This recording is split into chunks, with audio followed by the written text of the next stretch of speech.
Hey folks, Nick Tuckert here with the Historical Fencing Guild. Before I get into it, I do have some people I have to thank and bills I have to pay. Pardon me. The pneumatic just went out on my chair and tried to drop me on my butt, so I'm now in a little munchkin-legged chair. Anyway, the this program is made possible by the sales of. Oh, that's all my books having fallen over. That went over when I went over too. Okay. The Simple Sword, The Fighting Axe, and The Simple Spear, all part of my ongoing series of Western martial arts manuals designed to help you go from having never handled a sword to teaching the art to others.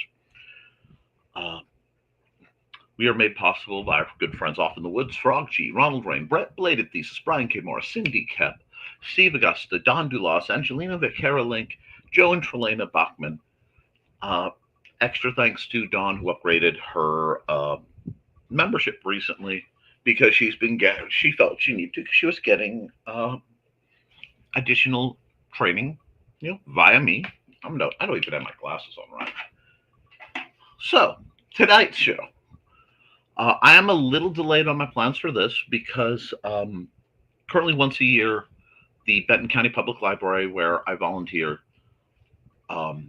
hosts a very large Nerf event relative to what we do. It's a small town, but called Blasters for Books. Basically, all the kids who read can come out and get their blasters and then go. And there's a Nerf war. It was the teens versus the staff. We had a great time, but it meant get double checking 53 blasters to get that out. That you wouldn't think that applies, but it actually does because it starts people on the idea of thinking tactically. It gets them into situational awareness because if you're not paying attention, you get shot by a Nerf dart, and that is a wonderful motivation. However, tomorrow theoretically will be a practice. We are opening our doors to the usual crowd, and hopefully we'll be able to have Richie on site, and maybe we'll be able to record some memberships. And I'm sorry if I seem a little flustered. I was just sitting here in my chair right before I was to start the stream. If you had seen the kind of day I've had, you'd understand. But ahead of that, I've been setting up something that I found cool, and it applies to all of us. So just give me a moment.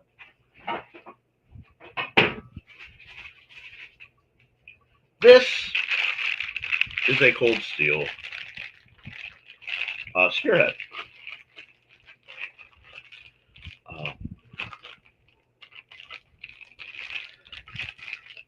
Now, I scored these for, I want to say $11, like $10.99 on Amazon.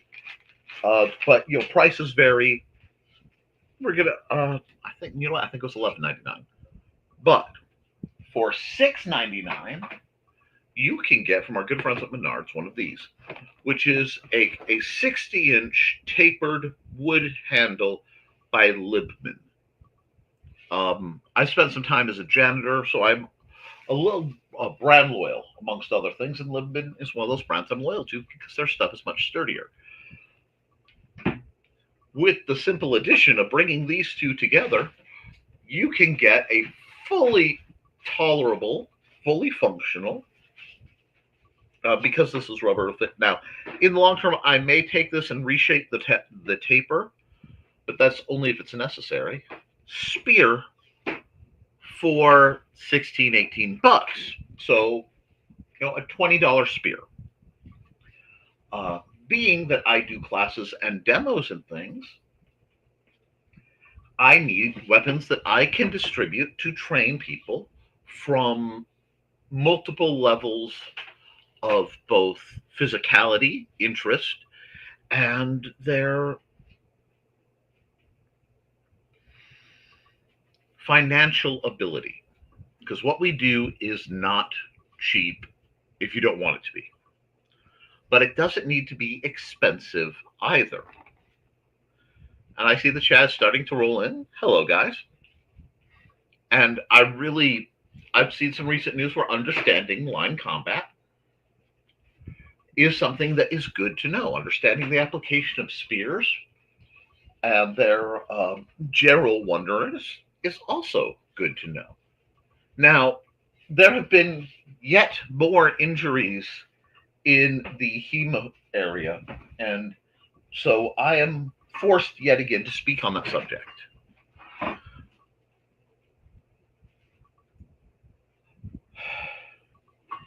I watch a lot of videos, guys, and you'll notice I'm very selective. Yes, spearfishing is great.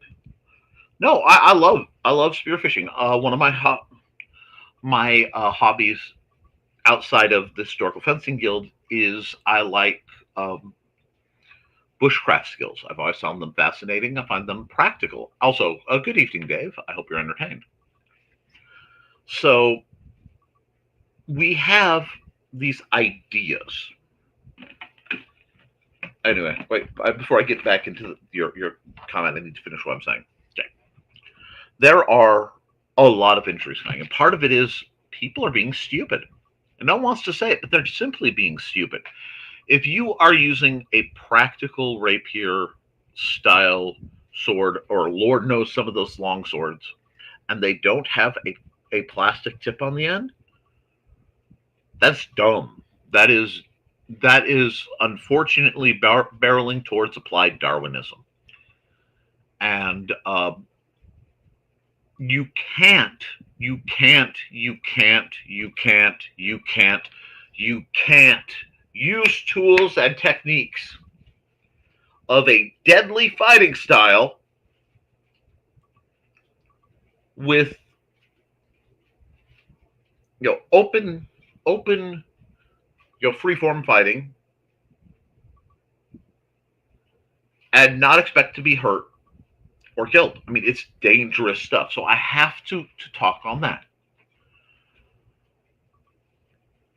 The cheap victim I see, or why I could have been in the SCA as long as I have been and been associated with folks still in as long as I have,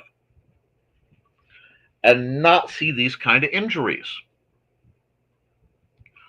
People keep going, well, what's the difference?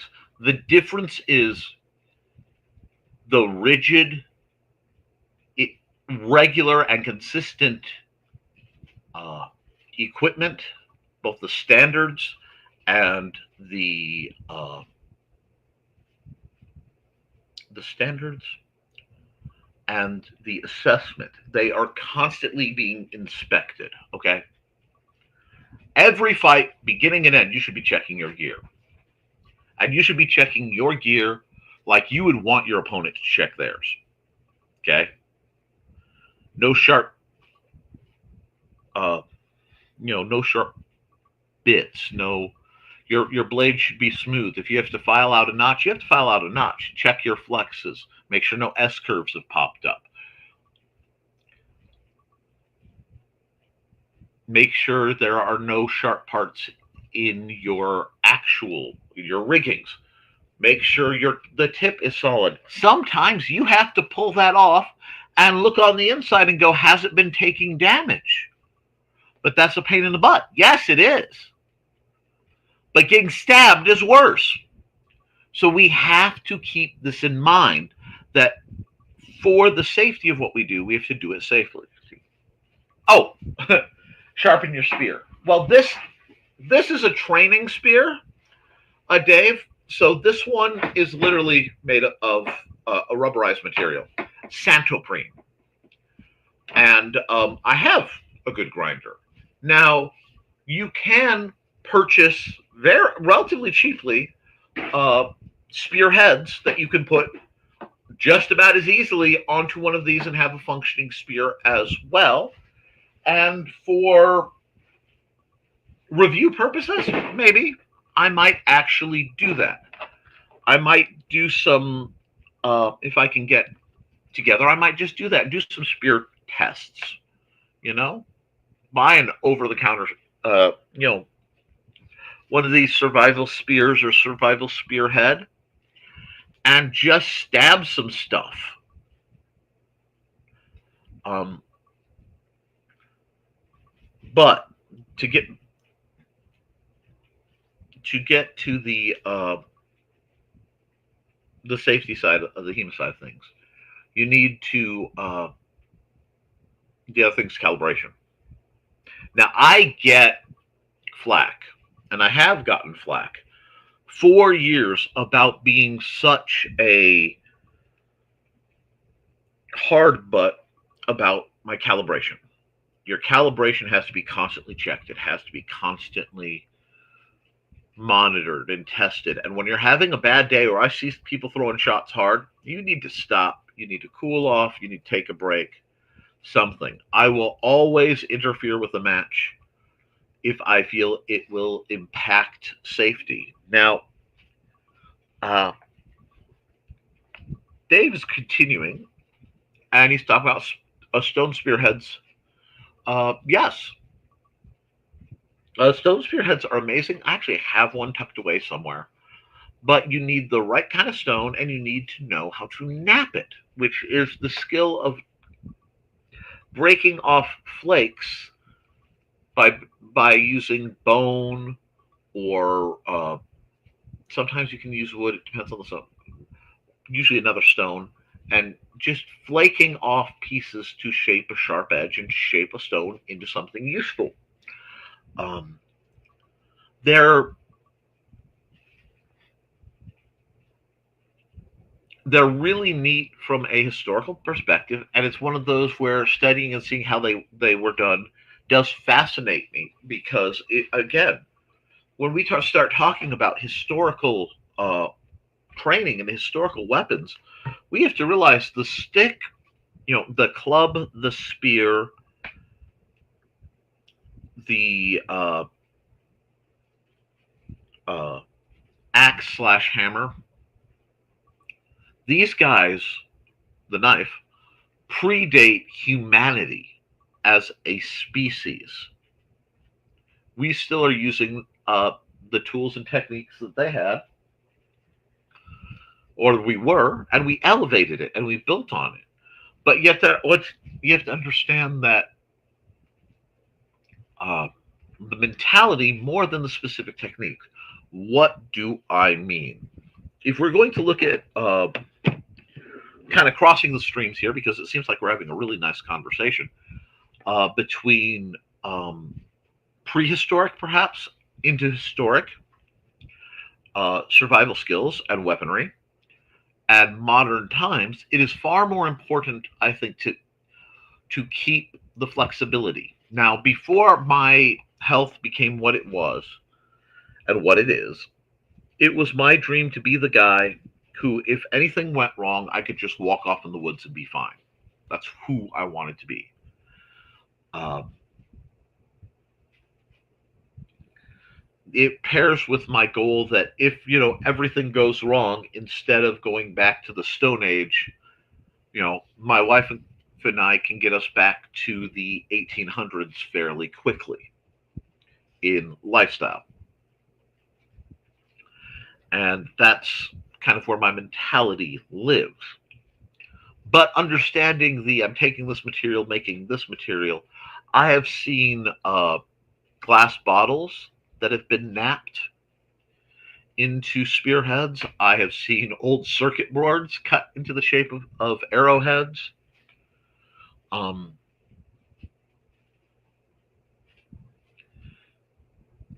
It comes down to being able to analyze your environment, being able to stay calm, clear-headed, with a feasible expectation and understanding of your capabilities and your resources.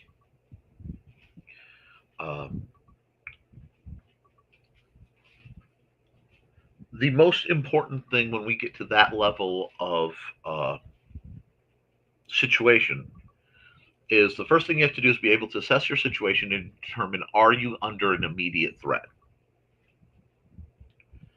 As soon as that is determined, you do what you have to do to get away from the immediate threat. If you're in a place that is burning or there's something that, wow, that could explode, you don't want to be there.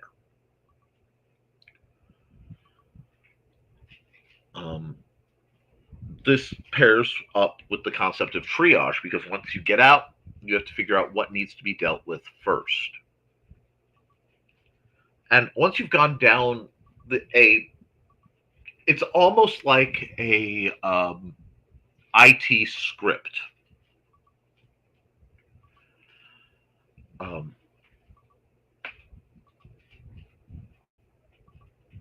Okay, I am safe. What do I need first? Shelter. Shelter or fire. I tend to go towards shelter. Get my shelter up. Get some kind of base situation that will be safe. That if everything goes wrong, I can huddle in and be miserable but be alive, because if you're out without it, you're in danger. This isn't you realize you're on your own, etc. After that, your priorities get into real interesting things like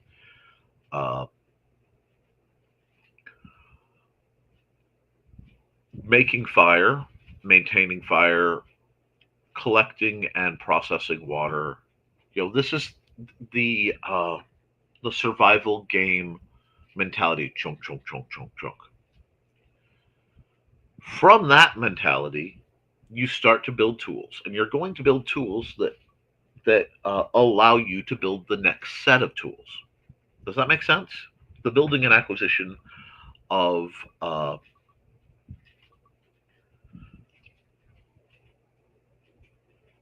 equipment and tools. You cannot undervalue, you can't overvalue the benefit of having tools. It can't be overstated, because with the tools you make what you need. Now, a lot of people tend to lean towards the very militaristic approach in that their training. Unless I am in a very, very specific type of situation, which is a very, very precise and specific type of situation, I have no business seeking out and engaging threats. I have no business going out and starting stuff.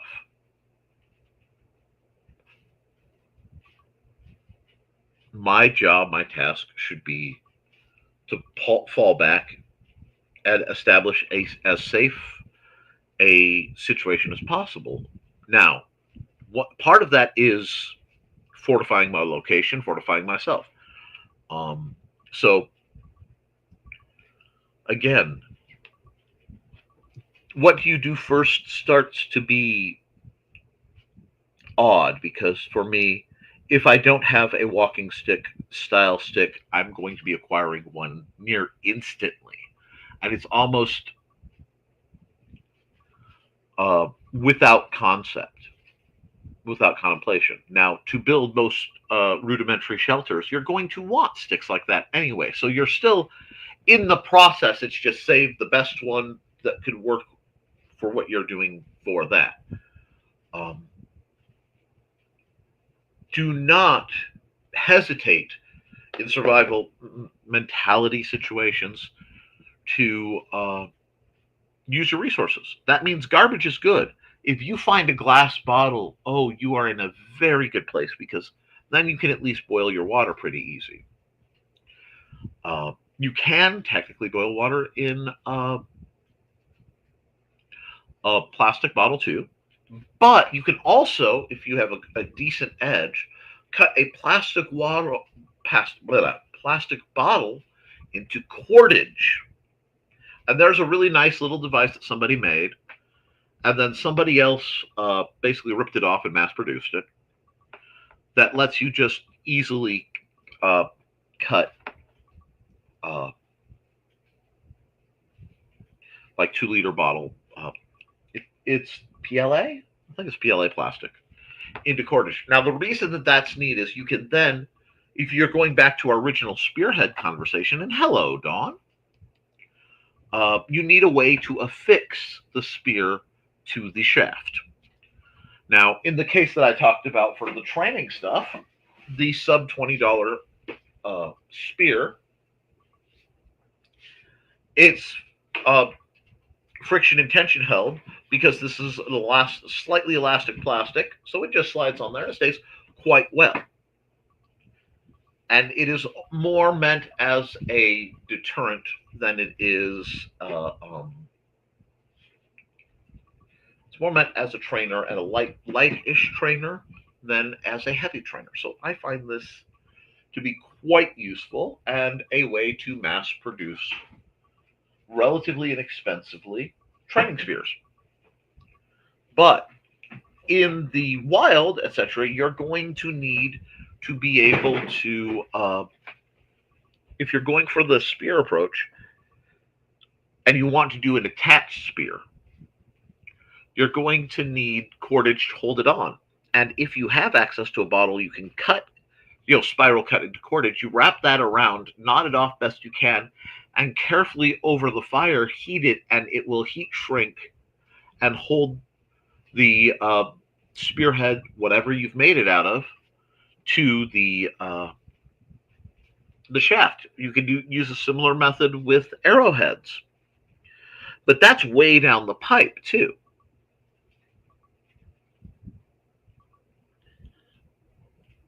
It's much simpler to simply take a stout sapling, if you have the means to cut or break it off. Again, I don't go anywhere without a knife, except for like courthouses and airplanes. And I don't go on airplanes very often. Any other time, I'm going to have an edged something on me. And in a modern environment, I can almost always find or make some kind of implement to do cutting tasks, especially if we're kind of playing at it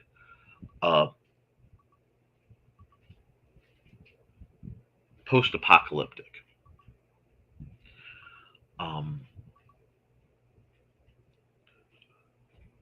I want to, just like I try to teach, build a strong foundation and flexible walls as your approach to crafting your take on the martial arts that you learn.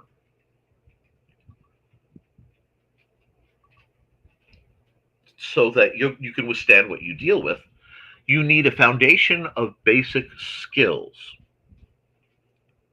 And then the creativity to be flexible with how you're going to use the skills you've acquired to their best possible effect. Because, like, I could hand somebody, oh, you're going off in the woods? Here. Take this little tomahawk. And again, this one's loose. I need to reset some things on it. But I love the script tape, and I can't find any more of it. Fine. It's going to be fairly useful in the hands of somebody with no training, because at least they can use it as a weapon. But to somebody with the utility side of training, this is a tool. And it is a tool that produces other tools. You can use this to make a maul. You can use this to make seating. You can use this to carve, just like you would with a knife. You can use this to plane things. It's a very versatile implement in a very versatile way. This is one of the original multi-tools. In fact, if instead of being traditional, they had put a flat back on this, I'd love it even more because it'd be more effective as a hammer. I'm going to tell you something, and I say it a lot.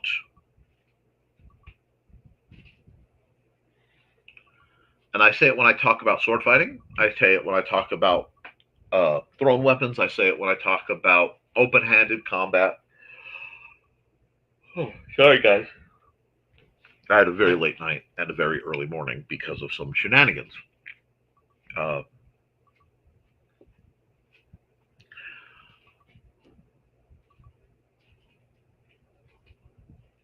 It's not the wrench it's the mechanic. Okay? And what happens, and it happens with sword fighting, it happens with martial arts, it happens with firearms, it happens with any glorified ability, any glorified activity. Uh, People will think and be conned into the belief that prowess and skill is something you buy. The I can only fight if I get the this sword, it'll be this, make me a better fighter. No, vast majority of time, doing consistent quality practical training and getting reviewed, doing the exercises you need to do to build your health to be able to maintain that. That's what's going to make you a bit better fighter.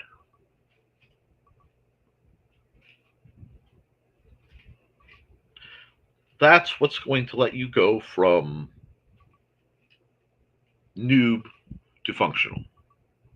And I will tell you this, because I'm not lying. I don't believe in self-aggrandizement. I don't believe in uh,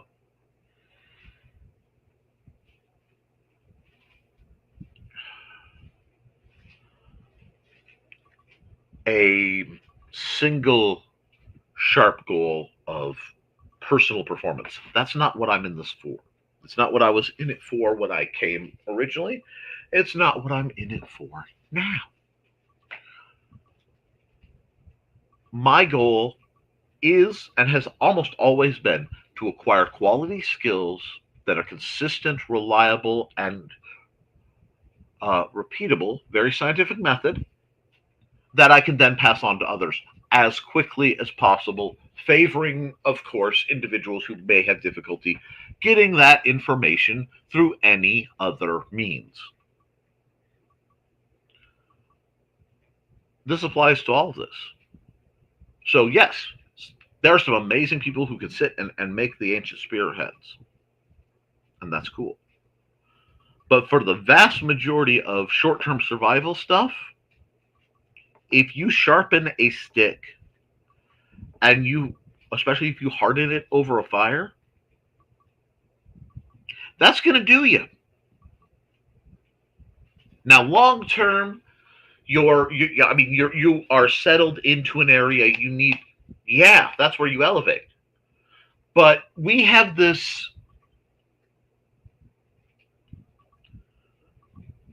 because of convenience. I think many people want to jump from no gear to the best gear in any given situation. And they will bypass and write off the experience of using the poorer gear, the experience of making the poorer gear, the experience of using the poorer gear to make moderately better gear.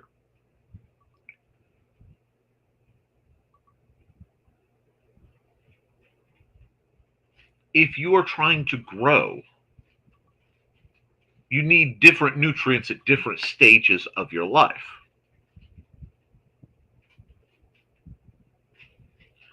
See, I am at a point in my life where if I'm going to sit up and do my drills, I can do them with a dowel rod. I can do them with a polypropylene trainer. I can do them with a vinyl, extruded vinyl iron core trainer, a steel core trainer. I can do it with a Halloween prop sword. I can do it with the Plastidip LARP swords. The wrench isn't that important for the purpose of maintenance. The maintenance is what's important.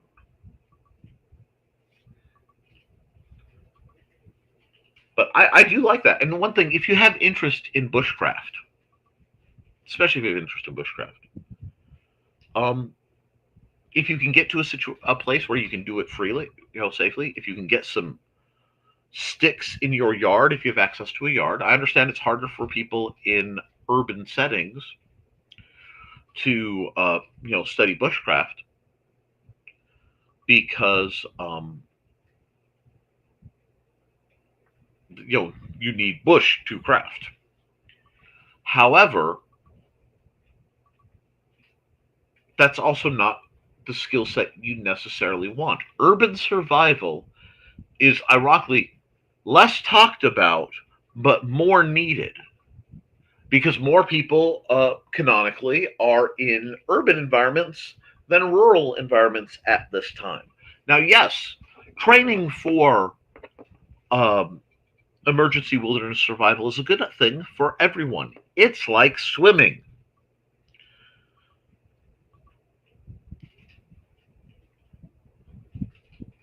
It's another skill for your character sheet, but you want to prioritize. Okay, if you're in the city, depending on the time of night, resources get real scarce real fast. You need to think in terms of what you need. So, like, if I were going into Chicago consistently, not that I want to, but let's say I'm going into Chicago,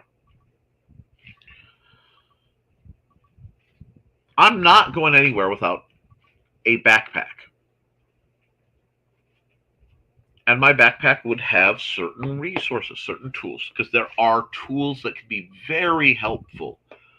There's a specific type of wrench, and I cannot remember its name, but you can use it to turn on the spigot on the outside of like office buildings. Most of them have assorted spigots for fire purposes and other things.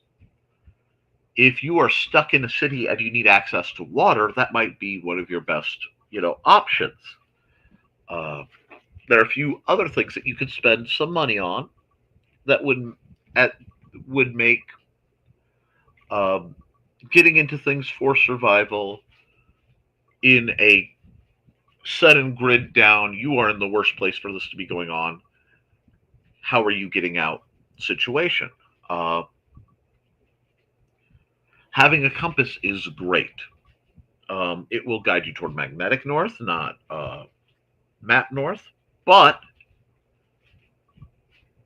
unless you are doing very precise land nav, which everyone should try to learn some level of, having a compass is nice if you're just, again, you're in a city you're not familiar with. You have no sight lines on the sky, and because some idiot cut you off, suddenly you're on the wrong lane on a road you were not supposed to be on at a time no one should be out. It's a good idea to know if you're going east or west, etc.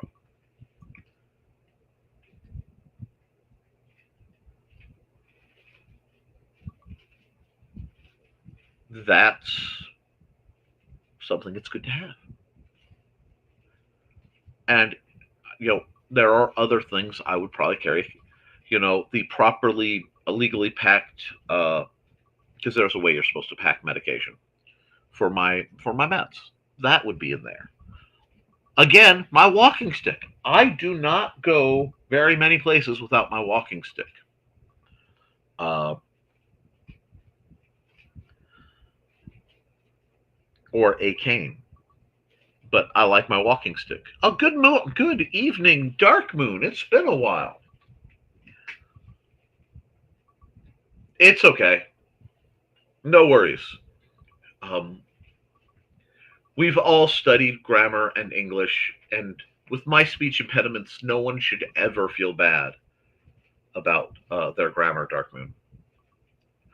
Oh, really? Um, could you send me pictures?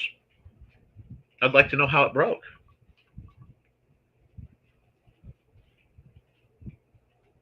Because I really want to know. Um, there's a lot going on. Really, a black fencer? Yeah, definitely. Send me pictures. I'd really like to know about that. I'll admit I can't afford most of their stuff. There are a few things I lust a bit after because everyone knows I am an absolute sucker for a good cup hilt rapier. Um, okay. The easiest way to get in touch with me um, is to, let's see, email me probably. Either email me, and it's my name at yahoo.com, so Nicholas Talker, or you don't have Facebook anymore. Okay, then yeah, um, because I can't get into my IndieCD email, I've just given up trying to do that. Uh, yeah, I would then just uh, hit me up at let me see, let me look. I want to make sure I don't have a banner already for this. I know my contact information is on IndieCD. You just look me up, but okay, it's not up here. So what I will do, that's real easy. Uh, we're going to do this.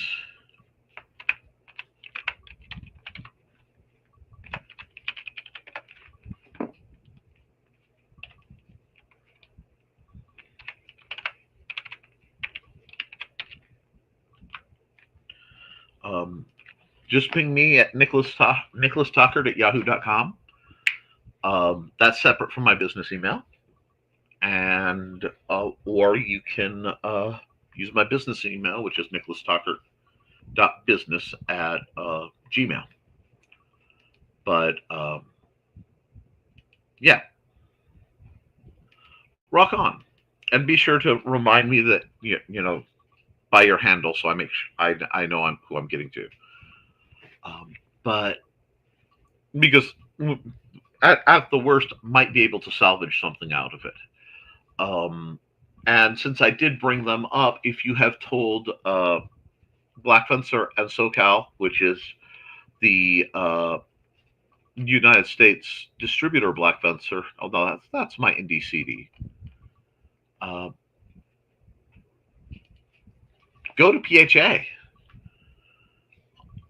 They have most weapons or very similar ones, and they're American made, very high quality. If you use this link, I should be getting some kind of kickback for it. Oh, don't worry.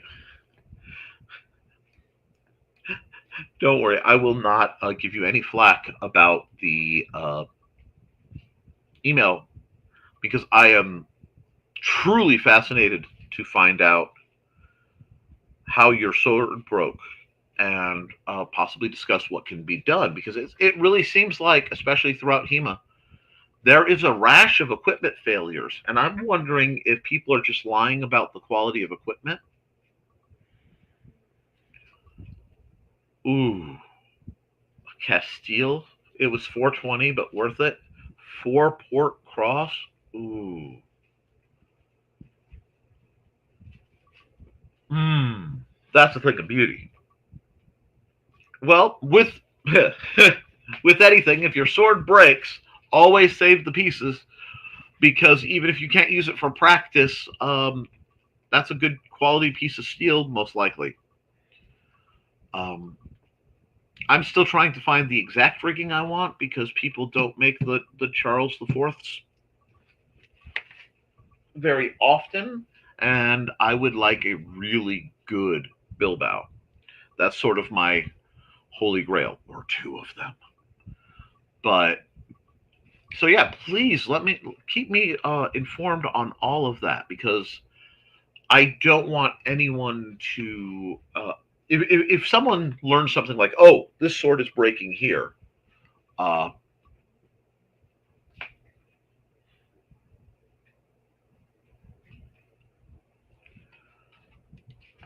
take lots of pictures then, and hopefully they will reimburse you. And I assume they are covering the shipping because that's terrible. I do hate when you see something break and you look at the cross section, you go, "Oh my god!" So that's a better option because you do always want to contact the company about things. You're getting a full refund, but they're not covering the shipping.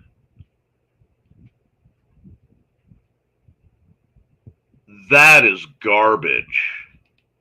That is absolute garbage because that should that I am shocked. SoCal sucks. Well, okay.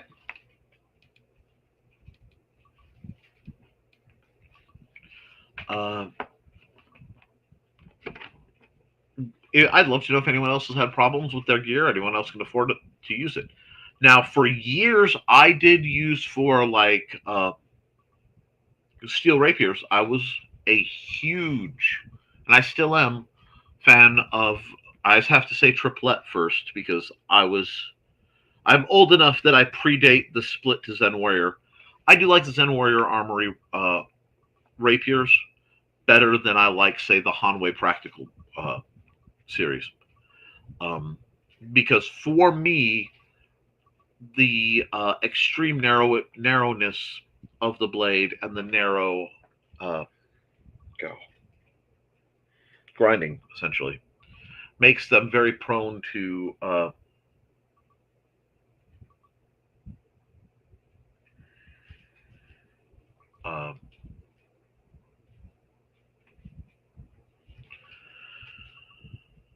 dinging. And you're putting out a request. If anyone has gear, hit me up. I need more kit. I just have a mask and legs now. Sadly, no more sword yet. Okay. Remind me what group you're in so I can make sure I know the requirements. And if I can't, gotcha. If I can't help that, I will at least try to talk you through crafting your own.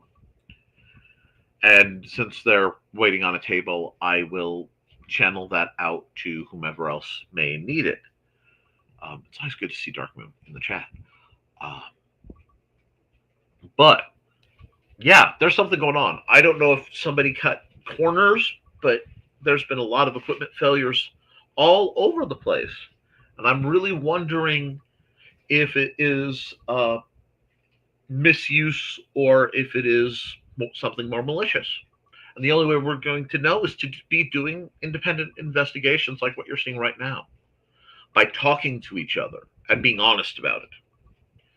Because for where I am, I have not handled the weapon in question. I've not examined the weapon in question. So I can't say one way or another. I am shocked to hear it considering the amount of money that goes into many of these weapons. Um, but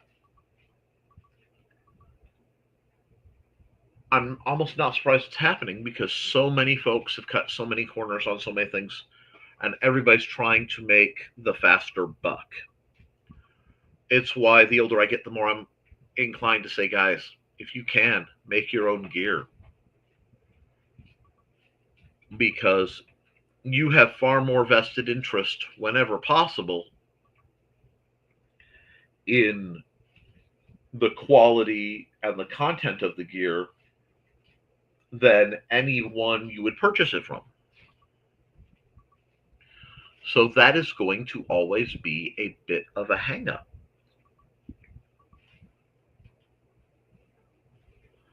Now, I got something from Thesis I was going to bring up, and let me see. I know Cindy Cap shared a wonderful video on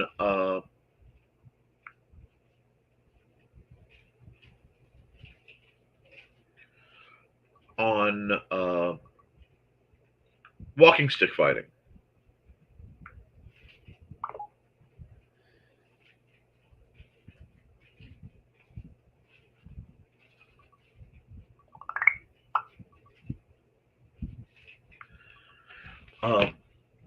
I want to qualify something.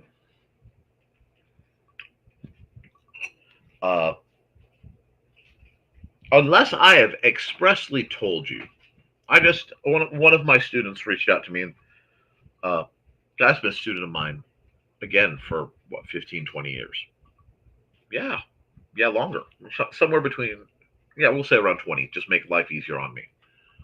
Uh, haven't heard from him much in a while, and he was worried. Do I still count as a student? It's like, are you doing your drills? If I say you're one of my students, you're one of my students. Please do right by that acknowledgement. Get what I'm saying? But I know a lot of people have like imposter syndrome. They're afraid to claim what they actually do. In many ways, I suffer from that. I'll admit it. I don't like to admit it, but I'll admit it. The only way we're going to get better is by working through it. So the reason this group was founded, remember, the reason I do this show every week, the reason why I'm trying to get practices going,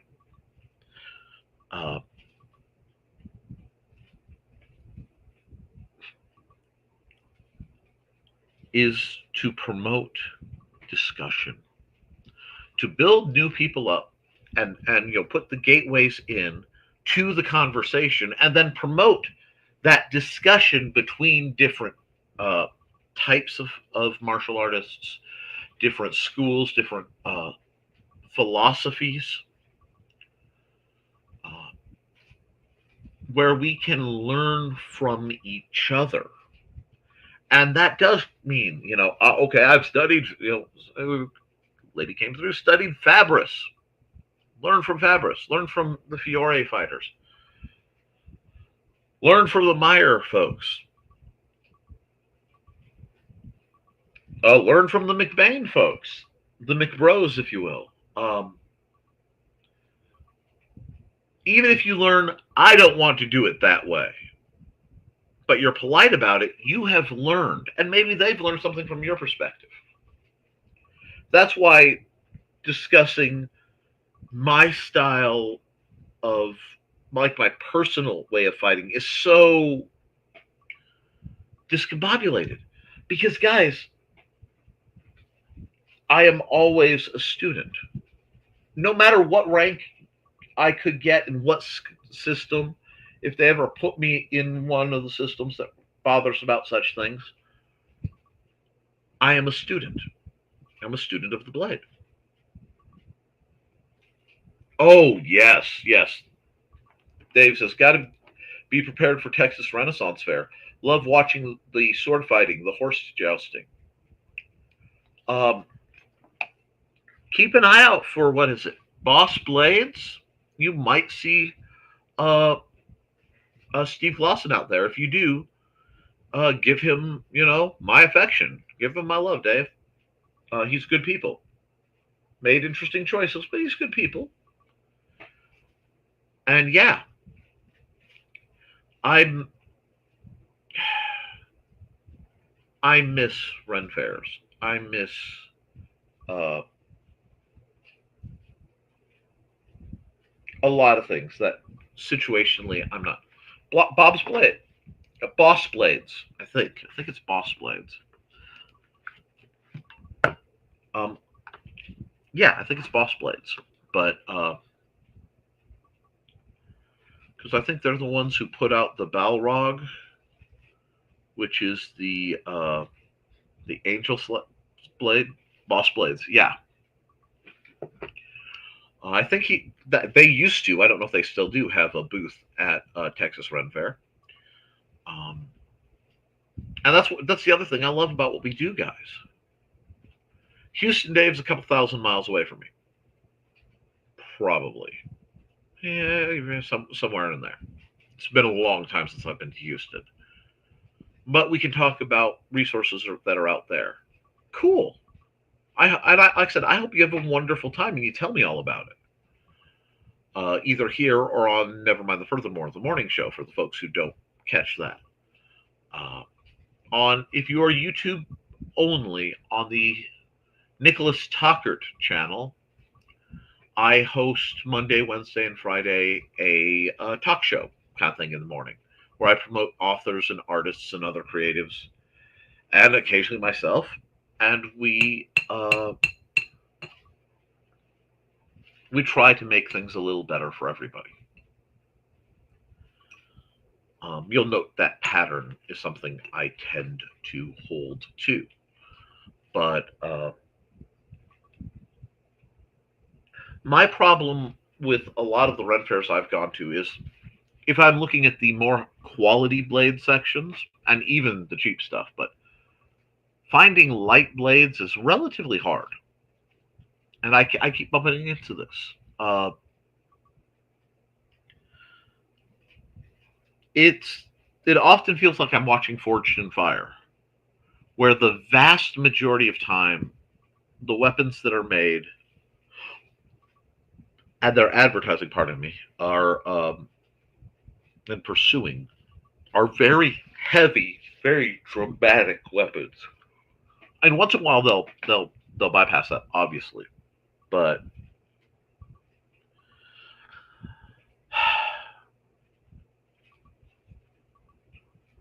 the big choppas are really kind of the way a lot of these stores look to. So I'm always looking to see, can they do comfortable, lighter balanced weapons? Going to a real knife and gun show are better for quality stuff. I agree. It's one of those. It depends. Some of the best guys do hot both, and again, it really boils down to what you're looking for, what you want to accomplish. Um, my opinion on swords is a lot like my opinion on women when I was a teenager. I like them all. I like them all. But what I want is surprisingly niche. And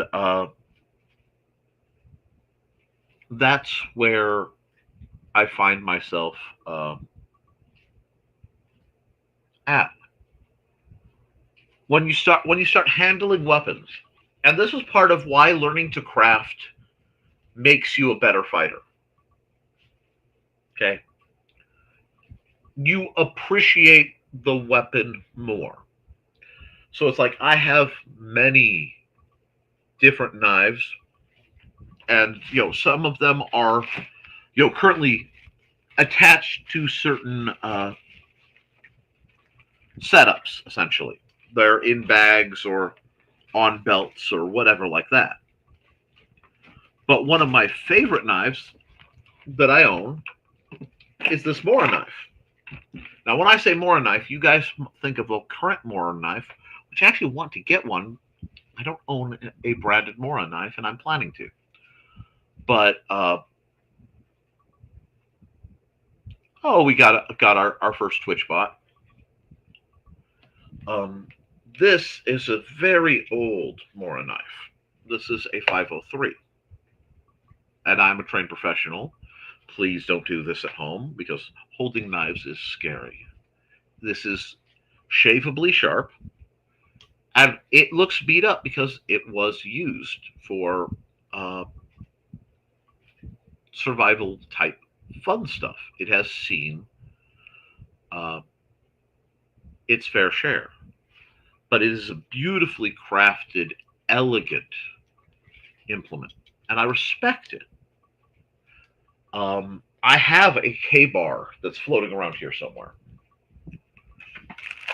My study is one big infinite pile of oddities and weapons, and I love it. It saved my life.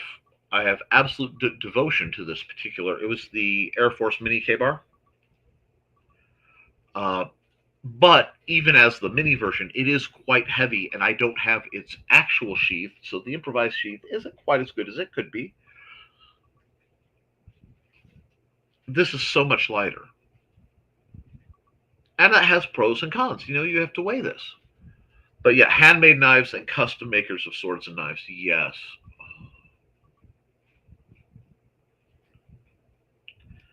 But as you learn to make things, because there is a chance, weather depending, I may just fire up my forge.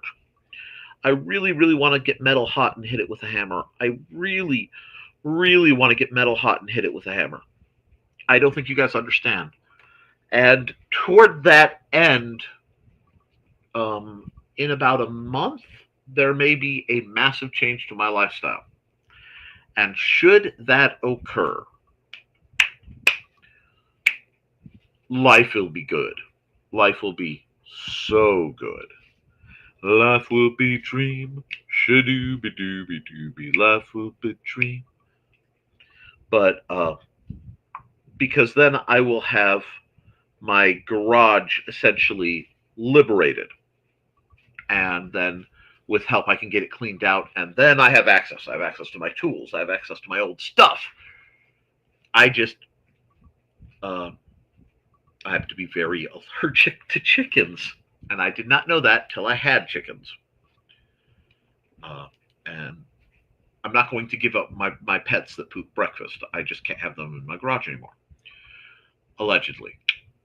My dad was in the Army. He has a number of military knives. And see, I'm always torn on military grade stuff, because the historical part of it is always fascinating. It's beautiful. But there's also always going to be it was still made by the lowest bidder. You get what I'm saying? So I'm always torn. Like, there's a part of me that would love to have an actual, I say it wrong, so Fairbairn Sykes fighting knife, just because I think they're fascinating. I do love swords. I love swords of most historical periods. The problem is, at least very frequently, the swords that I find that are historical replicas are almost 80% Confederate States swords. And I don't feel comfortable with that. I also am very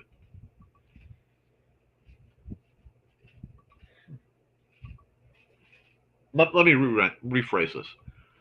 Because I've seen so much stolen valor, I'm very careful to not fly flags that aren't mine to fly. And I am a fat civilian. So it's interesting to me to see. I love weapons. I love the history of weapons. But I'm also very careful what I acquire, because it's like I would never want Nazi paraphernalia ever. I do not want German, no, of that period. No, thank you.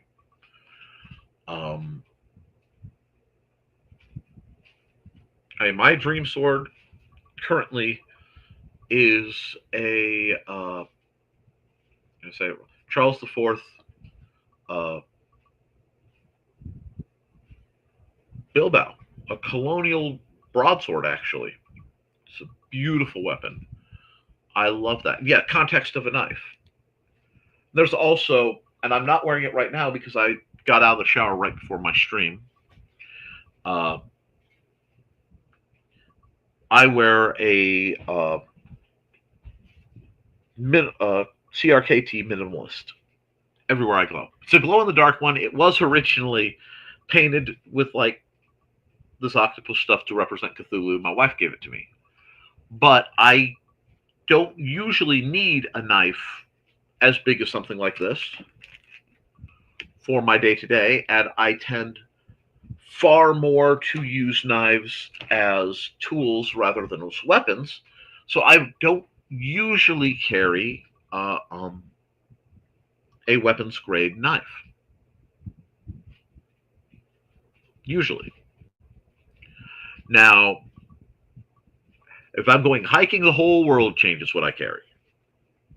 And I need to do a leather project when my hands get together because I still need to make an axe sheath, and I still need to modify the handle just a bit. I want to get the old varnish off and put a new varnish on this Trooper boy's axe, 2.25 pound boy's axe.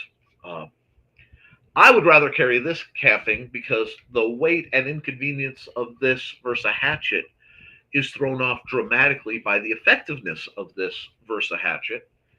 And this happens to be one of my personal preferred fighting styles anyway. So this is an item I can make go. But I'm not military. And ironically, this is a matter that is discussed frequently because my historical weapons studies tend to be carry a Swiss Army knife. Oh yeah, I love Swiss Army knives.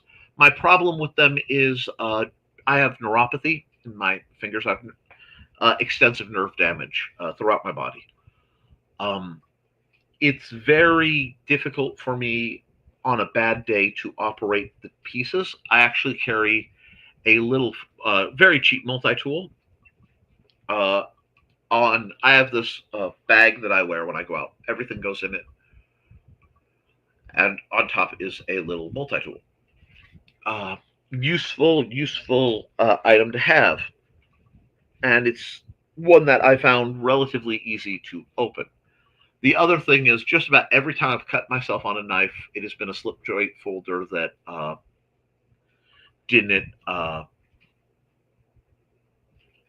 didn't lock.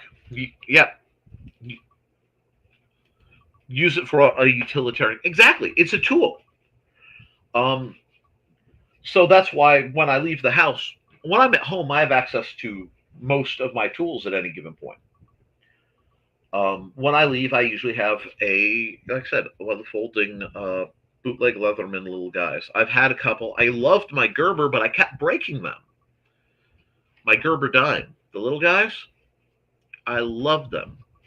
Uh, there is a Swiss Army knife at some point I'm going to acquire.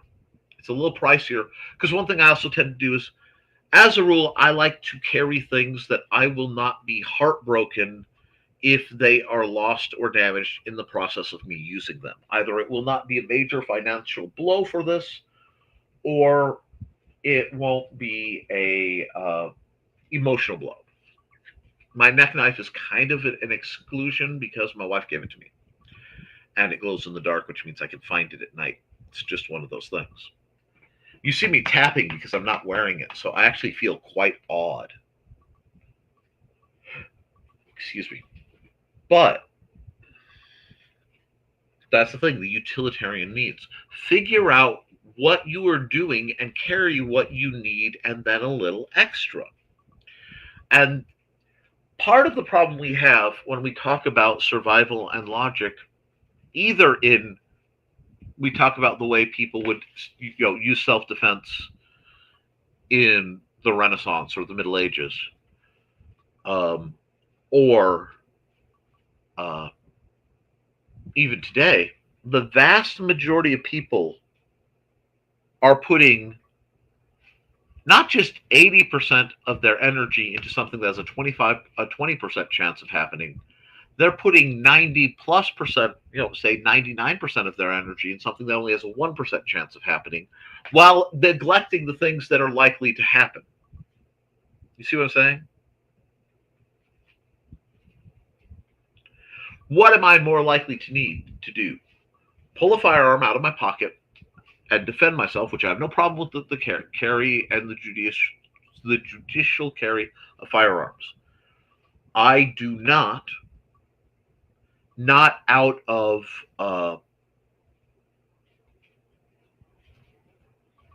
any issue with the carrying of firearms. I do not carry a firearm because I have nerve damage and I have tremors at times, especially if my blood sugar gets low. I am not sure I would be comfortable having to engage in life or death marksmanship with my hands being uh, how they are, and I certainly don't want to bring something that becomes a gift to a badder person.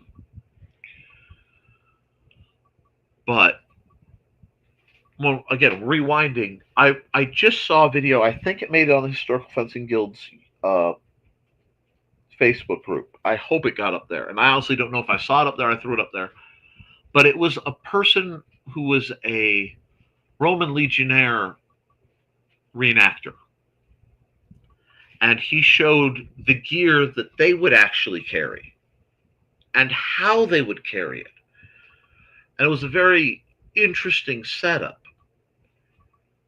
And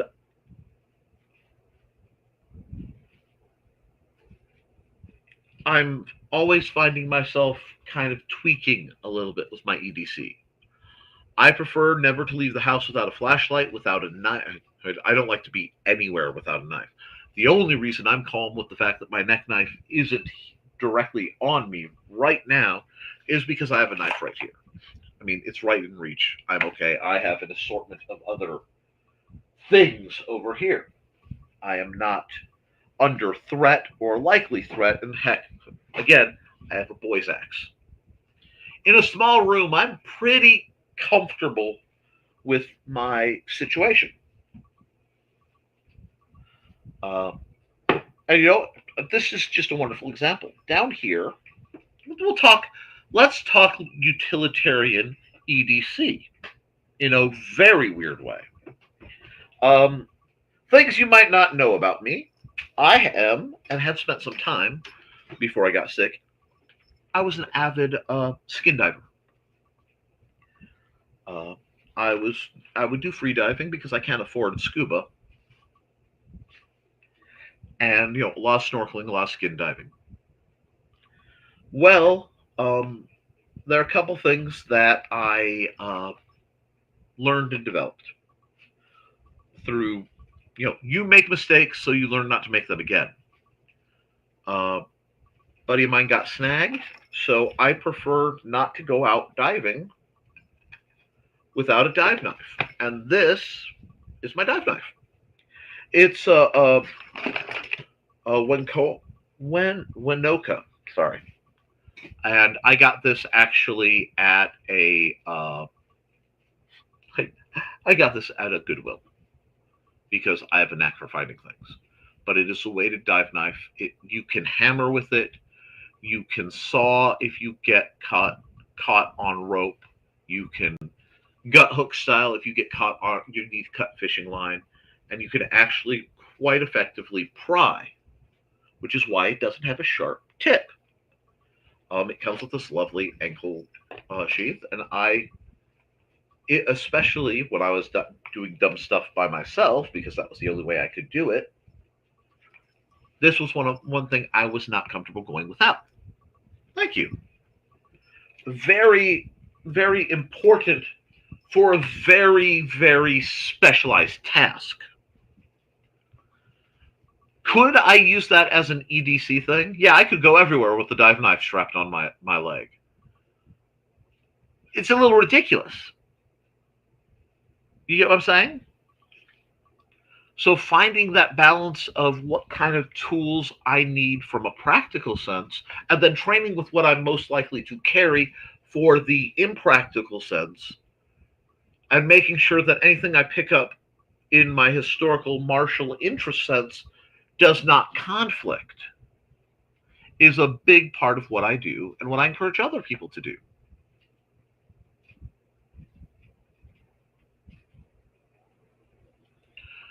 So keeping that in mind, we are all the main characters of our own story, but rarely are we the superheroes that many people think. Flint and steel for fire starting. Actually, I have a neck knife I like to carry when I go out in the woods, but I want to say that's Frog. It's like Frog and Tree, I believe is the company that make it. And it comes with a mirror, a compass, a fire starter, and it's a nice condensed kit. I love those, but I genuinely, if I'm going, again, anywhere, I carry something like this because it's much more comfortable. And while this one isn't, I have another one that's a little more upgraded that I could basically braise with if I wanted to. So yeah, you don't leave the house without a knife, a source of light, and at least a fire source of fire. I like to add a compass into that. Can I look at the stars and try to figure out where I am? Yeah, North Star and all that. If the stars are you know available, can I look at the sun? Oh sure, and water. Yep. I always, I literally take. I have a red one that's in the wash. This is my backup. Uh, my red one, the plastic strap here has been replaced with paracord. So I have a loop, and then I have this piece that functions as a second loop. And when I'm going places, I hang that off of my walking stick, just because it's good for survival. And I do that when I'm going to Walmart because it's real easy because of the meds I take and the conditions I have to get dehydrated. And knowing that, understanding that, and anticipating that is part of what I consider mature, reasonable applications of the skills we've developed. I know a lot of this went off our normal tack. I usually try to keep us a little more focused. Is this stuff you guys find interesting? Do you want me to talk more about my practical, tactical survival in the modern age, using medieval skills in the modern age, or silliness like that? Serious, I'd like to know. Because it is something that, when we have active guild practices going, it happens. I mean, one thing I've done is, hey guys, what do you got to start a fire? And they'll look at me funny because you don't have a lighter, Nick. And to my credit, or their credit, when I am fighting and I'm in, my training gear, I don't have an edged weapon on me, and I don't usually have anything else on me as part of the safety. A good mix of both. Okay, good. What I'll do is, okay, we got a concrete slab here. Start a fire. We got a while till dinner's done. Everybody's sitting taking a break. Start a fire. Because I'm going to tell you, those little spark sticks. I have a lovely knife Trilaina gave me. I love it. It's a very lightweight, very nice knife, good grip, fits my hand well. It has a little fire starter like that, and I can spark. Oh, good. We've got a delightful bot. Bots happen. But getting that guy to spark is a bit of a beast, which is why it's still there. I can still make a bow drill out of a shoelace and, stick, sit down and go full primitive technology and just try to get the coals going and go from there too. If you have the skills and you've developed them a bit, they can't take skills from you.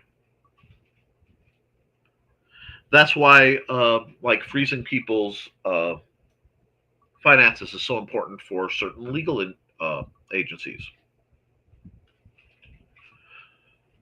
If you want to limit somebody's abilities to do things, you can't take their skills away, and taking their connections away may be messy. But you want to be as good a mechanic as you can so that whatever the situation gives you, you can get a wrench good enough to get you through that portion.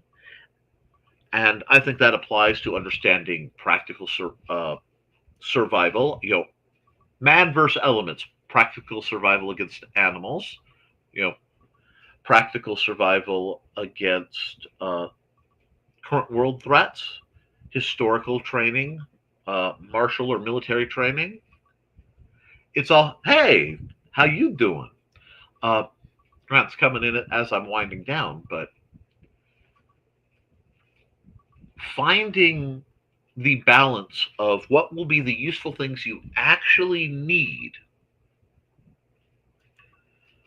and a little bit more for if things are the likeliest way for things to go wrong and carrying them, well, that just makes sense.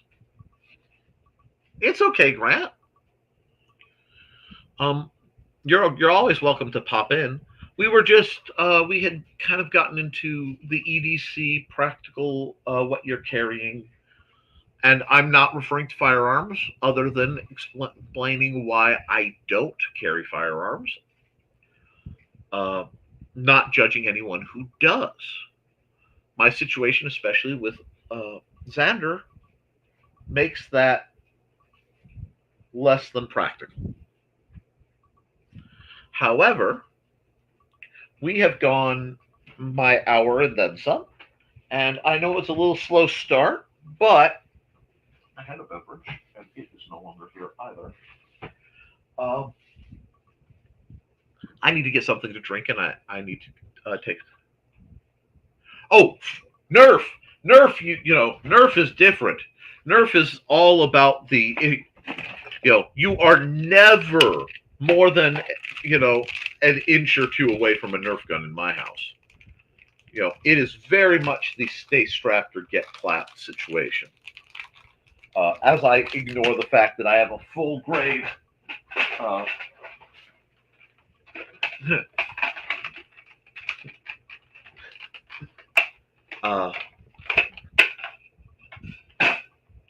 what you want to call this? It's a very strange blaster, but slamfire only blaster, right in reach. No, where Nerf is, I'm all about it, and I do need to do a show on Nerf blasters that I consider dangerous. I'll give you a hint, something like this. I consider a dangerous blaster, not that it hits hard, but because how real steel it looks and how vaguely veiled the orange is. That's a conversation for another time and possibly another channel, but it is a conversation worth having.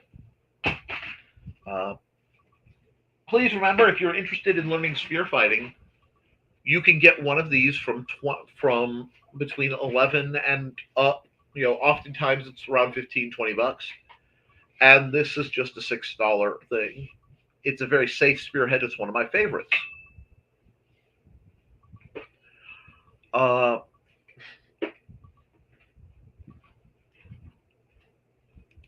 absolutely. And using Nerf guns and going into Nerf environments really does help you maintain your tactical and situational awareness. We learn best through gaming. If you game up by a skill, if it's fun, you will learn it.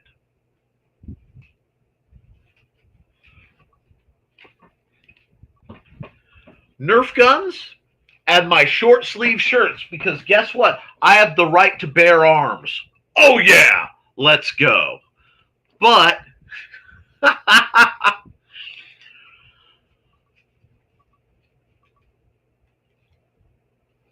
I mean, all jests aside, there are things you learn from items that are considered for play. And that's one of the ways you can tell if there's quality to whatever it is you may or may not be playing. And yes, for just a little bit, just a squeaky pinch of, oh yeah, the Macho Man. Even though, obviously, look at me, I'm a Mick Foley fan. But,